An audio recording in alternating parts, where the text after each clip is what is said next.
Bugün 12 dekabr, Azərbaycanın ümummilli lideri Heydər Əliyevin anım günüdür. Ulu öndərin xatirəsi hər birimizin qəlbində bir məktəb, bir yol, bir irs olaraq yaşayır.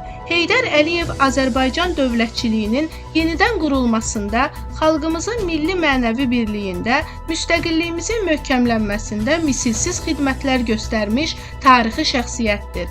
Bugün ölkənin hər yerində onun əziz xatirəsinə ehtiramla baş əyən insanlar Azərbaycanın gələcəyinə qoyduğu möhkəm təməli bir daha xatırladırlar. Heydər Əliyevin həyat yolu, siyasi iradəsi, dövlətə və xalqa bağlılığı bu millətin taleyində dönüş nöqtəsi oldu. O təkcə bir lider deyil, həm də bir məktəb, bir irs, bir ideya idi. Və bu ideya bugün də yaşayır, inkişaf edir, gələcəyə aparır.